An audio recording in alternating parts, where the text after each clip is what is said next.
ఈరోజు మహానుభావుడు నందమూరి తారక రామారావు గారు స్థాపించిన తెలుగుదేశం పార్టీ నుంచి దాదాపుగా ప్రతి ఎలక్షన్ టైంలోనూ ఆయారాం గయారాములు చాలామంది ఉంటారండి. అటువంటి ఆయారాం గయారాముల్లో ఒక గయారాం వెళ్ళాడని మేము దాదాపుగా మా పార్టీ పరంగా కూడా అందరం పరిపూర్ణంగా అందరం విశ్వసిస్తున్నాం. ఇటువంటి కలుపు మొక్కలు ఎన్ని వెళ్ళినా తెలుగుదేశం పార్టీకి వచ్చిన నష్టమేమీ లేదని, అట్లాగే ఆ నిష్క్రమణ ఏదో గౌరవప్రదమైన నిష్క్రమణ ఉంటే బాగుండేదని మేమందరం కూడా చాలా ఆశించామండి. అట్లా కాకుండా అధినేత మీద అనిశ్చిత వ్యాఖ్యలు చేస్తూ పిచ్చి ప్రలాపనలు మాట్లాడుతూ ఏదో వల్గర్ లాంగ్వేజీ ఆ మాటలు ఈ మాటలు మాట్లాడుతా ఆయన అట్లా నిష్క్రమించడం చాలా బాధించింది. అటువంటి పిచ్చి కుక్క వాగుడు వాగకుండా తెలుగుదేశం పార్టీ ప్రతి కార్యకర్త మరోసారి అటువంటి పిచ్చి కుక్క వాగుడు ఎవరు వాగినా సరే నేలకి కోసేస్తామని చెప్పి మేము ఘంటాపదంగా చెప్తున్నాం. అట్లాగే తెలుగుదేశం పార్టీకి ఇటువంటి పిచ్చి వాగుడు వాగే పిచ్చి కుక్క ఎంతమంది వెళ్ళినా కానీ ఎటువంటి నష్టమూ లేదు.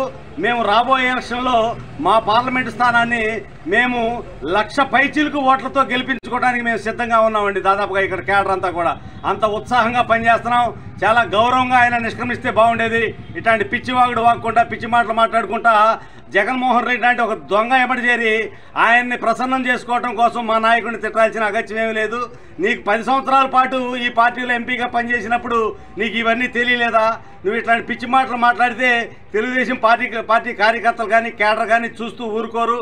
అట్లాగే మేము మైలవరం కాన్స్టిట్యున్సీ కూడా 10,000 నువ్వు వెళ్ళినందుకు ఇంకా మేము రెట్టింపు ఉత్సాహంతో మామూలు మెజార్టీ కన్నా ఇంకో 10,000 అదనంగా మేము తెచ్చుకోవడానికి విశేషంగా కృషి చేసి మేము తెలుగుదేశం పార్టీని బలోపేతం చేయడానికి మన తెలుగుదేశం పార్టీ కేడరు సిద్ధంగా ఉంది. ఇట్లాంటి ఆయారాం గయారాములు ఎంతమంది వచ్చినా పోయినా కేడర్ అయితే సిద్ధంగానే ఉంటుంది. కేడర్ దానికంతా రెడీగానే ఉందండి. దయచేసి తెలుగుదేశం పార్టీని గెలిపించుకోవడానికి మేమంతా సిద్ధంగా ఉన్నామండి. అందరికీ నమస్కారం అండి. నిన్న కేసినేని నాని గారు మా అధినాయకుడి గురించి మాట్లాడే మాటలు చాలా అనుచితంగా ఉన్నాయి. ఈ 2 సార్లు ఎంపీగా గెలిచిన కేసినేని నాని గారు ఎవరు బీఫామ్ మీద గెలిచారని అడుగుతున్నాం. తెలుగుదేశం పార్టీ పెట్టిన భిక్షతో ప్రతి ఒక్కళ్ళు కూడా ఎగిరెగిరి పడటం, గెలిచి ఏదో ఆయన సొంత ఇదితో గెలిచాను అని విర్రవీగటం అన్నది కరెక్ట్ కాదు. ఒక్కసారి మీకు మనసుకి సాక్షి అన్నది ఉంటే ఒక్కసారి మీ మనసును మీరే చూసుకోండి. ఎందువల్లంటే మేము ఒక్కటే చెప్తున్నాం, 2 సార్లు గెలిచారంటే ఎవరి వల్ల గెలిచారు? ఏమన్నా మీకు ఓన్ క్యాడర్ ఉందా? లేకపోతే ఏమన్నా మీరు ఓన్గా ఏమన్నా చదువుకొని గెలిచారా? ఏంటి మీరు చేసింది? ఏమన్నా కలెక్టరా మీరు చేసింది అని అడుగుతున్నాం. ఈరోజు మీరు తెలుగుదేశం పార్టీ బీఫామ్ ఇస్తే మీరు గెలిచారు. గెలిచి ఢిల్లీ వెళ్ళి మీరు అక్కడ కూర్చొని అందరూ ఏదో పెద్ద పెద్ద వాళ్ళతో పరిచయం అవగానే అధినాయకుడినే మర్చిపోయే స్థాయికి ఎదిగిపోయారే. ఈరోజు ప్రజల్ని నానా ఇబ్బందులు పెడుతున్న ఆయన పక్షాన చేరి ఈరోజు ఈ మాటలో మీరు మాట్లాడేది అధినాయకుడి గురించి. లోకేష్ బాబు ఎవరు అని అడుగుతున్నారా? వాళ్ళ నాన్న వాళ్ళ తాత పెట్టిన భిక్ష వల్లే మీ రోజు ఈ స్థాయికి ఎదిగారన్నది మీరు మర్చిపోతున్నారు. సాధారణ కార్యకర్తలమండి మేము. 2 ఏళ్ళైంది ఇండిపెండెంట్గా గెలిచి తెలుగుదేశం పార్టీ కోసం ప్రాణం ఇస్తాకైనా సిద్ధంగా ఉన్నాం. ఎందువల్లంటే తెలుగుదేశం పార్టీ అంటేనే ప్రజల పక్షాన్ని నడుస్తుంది. పేద ప్రజలకి అన్నం పెట్టిన పార్టీ తెలుగుదేశం పార్టీ. ఈరోజు ఆ పార్టీలో ఉన్న విలువ, గౌరవం ఏ పార్టీలోనూ లేదు. ఆ జెండాలోనే ఉంది, ఆ పసుపుతనంలోనే ఉంది. ప్రతి స్త్రీ కూడా సౌభాగ్యమైనా సరే ఏదైనా పసుపుతోనే అంటారు. ఆ గౌరవం తెచ్చిందే మన తెలుగుదేశం పార్టీ. ఇలాంటి ఈరోజు ఆ పార్టీని పట్టుకొని మీరు చంద్రబాబు గారిని మాట్లాడే స్థాయా ముందు మీదే అని మీరు చూసుకోండి. 4 సంవత్సరాల నుంచి కూడా మీరు గెలిచారనే కానీ ఏ రోజు బయటకు వచ్చారు? ఎంత కష్టకాలంలో ఉంది పార్టీ. ఏ రోజన్నా ఒక్క దాని గురించి పోరాటం చేశారా కేసినేని నాని గారు అని అడుగుతున్నాం. మీరు దేని గురించి పోరాటం చేయాలి? ఏ నియోజకవర్గం ఇన్ఛార్జీలు కూడా కలుపుకోలేదు. ప్రజలు కష్టకాలంలో ఉన్నారు. ఎవరి వల్ల? ఒక దొంగతో ఈరోజు చేతులు కలిపారు.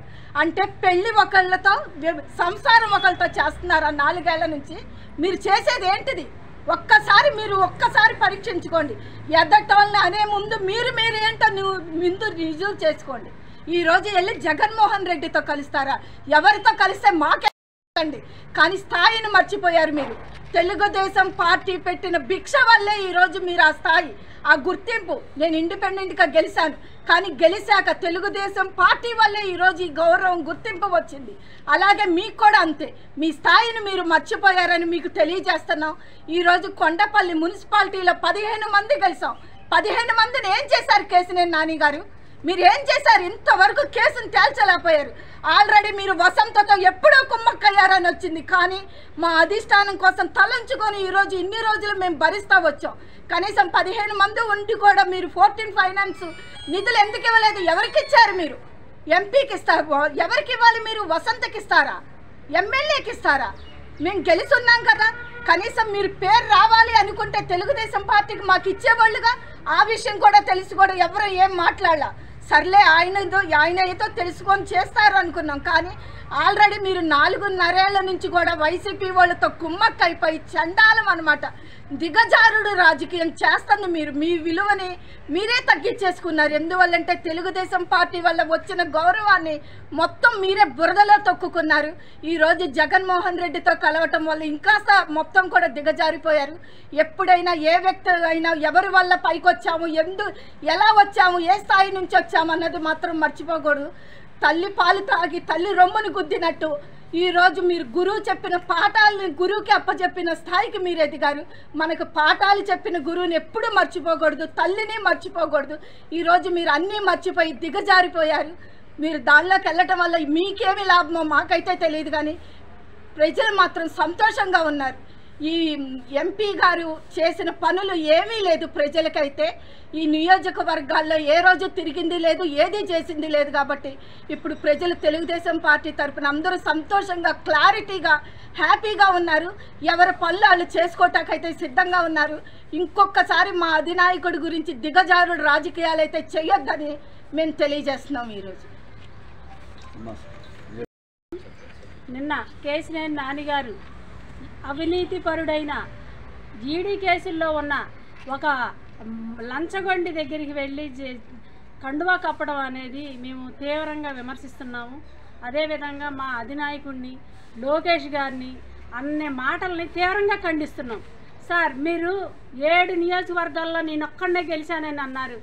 ఏ రోజు ఏ నియోజకవర్గానికి పార్టీ పరంగా మీరు ఏం చేశారనేది నేను అడుగుతున్నా. మీరు ప్రతిరోజు వైసీపీ వాళ్ళతో లాలూచి పడి వాళ్ళకి సంబంధించినవి ఏమి కావాలని నిధులు, ఒక అంగన కేంద్రాలే కానీ ప్రతి ఒక్కటి మీరు వాళ్ళకి నిధులు ఇచ్చారు. కానీ మేము ఎన్నిసార్లు వచ్చి మీ దగ్గరికి వచ్చి అడిగినా మాకంటూ తెలుగుదేశం పార్టీ తరఫున కొండపల్లి మున్సిపాలిటీలో తెలిసిన 15 మంది కౌన్సిలర్లు వచ్చిన ఏ సహాయం చేశారని మేము డైరెక్ట్గా అడుగుతున్నాం. మీరు ఇంత లాలూచి పడేవాళ్ళు, ఇదేదో ముందే ఎల్లుంటే మీ మీద మా పని మేము చూసుకునేవాళ్ళం. ఒక కేసు వేసి కృష్ణప్రసాద్ గారితో లాలూచి పడి ఏదైతే అడ్వకేట్ అశ్విని కుమార్ గారు ఉన్నారో ఆయన్ని 2 సంవత్సరాలు కేసుకు బెంచ్కి రానివ్వకుండా చేశారు. సార్, ఇది ఎంత అన్యాయం అంటే ఆ అశ్విని కుమార్ గారు నేను ఒకటే అడుగుతున్నా, మీరు ఎథిక్స్ని పాటించారా? లీగల్ ఎథిక్స్ని పాటించకుండా మీరు ఏం చేశారండి? హైకోర్టులో ఎన్ని కేసులు హైకోర్టులో అన్ని బెంచ్కి వచ్చి సాల్వ్ అయిపోయినాయి. మా కేసులు మాత్రం పెండింగ్ పెట్టడం ఎంత దారుణం.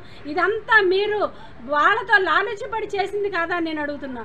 అసలు నాని గారు ఈ రోజున మాకు ఏ ఉపయోగం లేకుండా ఈరోజు వెళ్ళేవాళ్ళు మామూలుగా వెళ్ళాలి, కానీ మా అధినాయకుడు అనే మాటల ఆఖరికి ఎంత దుర్మార్గమైన పని అండి. మీరు వెళ్తే వెళ్ళారు, దయచేసి మీరు 60% ఖాళీ అవుద్దంటున్నారు. మీరు అది కల్లో మాట అండి, అది పొరపాటును కూడా జరగదు. ఈరోజే ప్రతి ఒక్కళ్ళు చెప్పారు, ఎంకే బేగ్ గారు చెప్పారు, నిన్న గన్య ప్రసాద్ గారు చెప్పారు, బొమ్మసాని సుబ్బారావు ఎవ్వరు మీతో రావట్లేదండి. మీరు వెళ్ళి మునిగిపోయే పడవ ఎక్కారండి. త్వరలోనే ప్రజలు ఎలా తీర్పిస్తారో అక్కడున్న వైసీపీ నాయకులు, ఎమ్మెల్యేలు ఎంతమంది ఎక్కడికి వస్తున్నారో మీరంతా చూస్తున్నారు. ఇది కావాలనే ముందు నుంచే మీరు వాళ్ళు అంతర్గతంగా మాట్లాడుకున్న దాన్ని బట్టి జరిగింది. మీరు ఎన్ని గ్రూపిజాలు తీసుకొచ్చారో, ఎంత కొండపల్లి మున్సిపాలిటీకి ఎంత అన్యాయం చేశారనేది మాకంతా తెలుసు. అయినా మేము మీ మీద గౌరవం చొప్పున ఏ రోజు మిమ్మల్ని కనీసం మీరు చేసే మాటలను కానీ మా నాయకులను కానీ అన్న మాటలు కూడా మేము ఎప్పుడు ధిక్కరించలా. మీ మీద ఎప్పుడు గౌరవంతోనే ఉన్నాం. 3 రోజులు మా కోసం బస్సులో ఎదురు చూసి మాకు ఓటు వేస్తారని ఆశతోటి మా వెన్నంటే ఉన్నారని నమ్మామండి. ఇంత దుర్మార్గంగా ఈరోజు ఆ పార్టీలోకి వెళ్ళి ఎంత ఇదిగా మీరు నిలువునా మోసపోయారండి. దయచేసి మీరు వ్యక్తిగతంగానో కుటుంబ పరంగా ఏదైతే మీకు కావాలనుకుంటున్నారో అవన్నీ ఆ పార్టీలో వస్తాయో రావో త్వరలోనే మీరు తొందరగా చూస్తారు. రేపు వచ్చేది తెలుగుదేశం పార్టీ గవర్నమెంటే.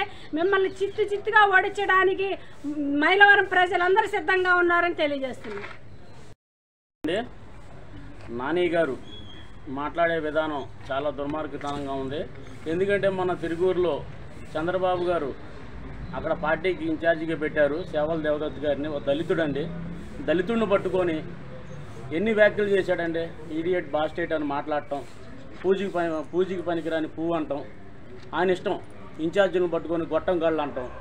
ఒక ఎంపీ అయి ఉండి ఆయన మాట్లాడే విధానాన్ని మార్చుకోకుండా ఇష్టాసారం చేస్తున్నాం. ఎవరండి పూజకి పనికిరాని పువ్వు? తెలుగుదేశం పార్టీ నుంచి వెళ్ళిన నువ్వా, సేవల దేవదత్ గారా?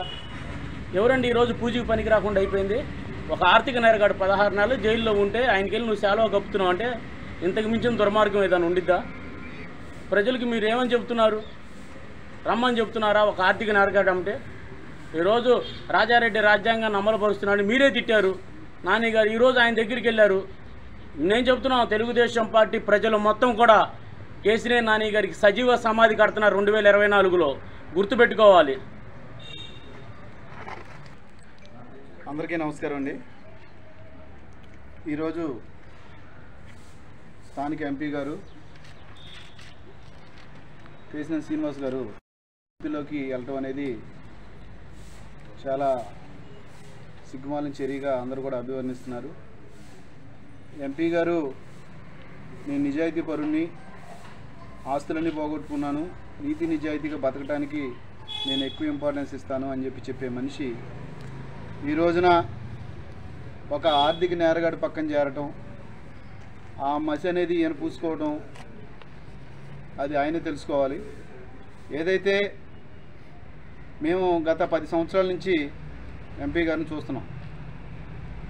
ఆయన గత 5 సంవత్సరాలు నిర్మోహమాటంగా ఏదైనా నిక్కచ్చిగా ఉండేవాళ్ళు.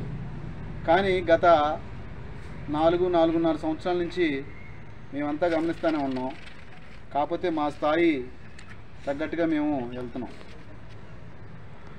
ఇప్పుడు ఒక ఎంపీ అవ్వాలంటే స్థానికంగా ఉన్నటువంటి 7 అసెంబ్లీ కాన్స్టిట్యున్సీలు పనిచేస్తేనే ఆయన ఎంపీ అయ్యాడు.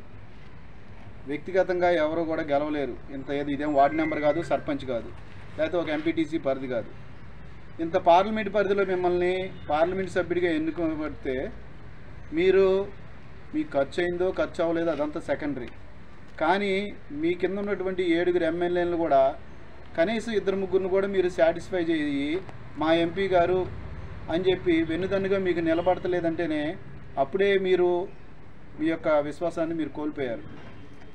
7 ఉన్నటువంటి ఇన్ఛార్జీల్లో మీరు ఒక్కరితో కూడా మీరు పొసకలేకపోతున్నారు. కానీ దేనివల్ల? మీలో ఆ నిజాయితీ లోపించింది. గత 4.5 సంవత్సరాల నుంచి మీరు ప్రతిదీ చెప్తారు, నేను ప్రోటోకాల్ ఫాలో అవుతానని. మీరు కొండపల్లిలో ట్రాక్టర్లు ఇచ్చారు. పార్టీ అధ్యక్షుడిగా ప్రోటోకాల్ మాతో ఫాలో అయ్యారా? కనీసం మాకు ఇన్ఫర్మేషన్ ఇచ్చారా? మమ్మల్ని పిలిపించారా? మాతో చేపించారా? ట్రాక్టర్లు ఇచ్చారు, ట్రాక్టర్ ఇంజిన్లు ఇచ్చారు. మీరు అలాగే కమ్యూనిటీ హాల్కి వర్కులు పెట్టారు. ఎక్కడా కూడా మమ్మల్ని ఇన్వాల్వ్ చేయాల. బొమ్మల కానీ ₹1 కోటి ఇచ్చారు.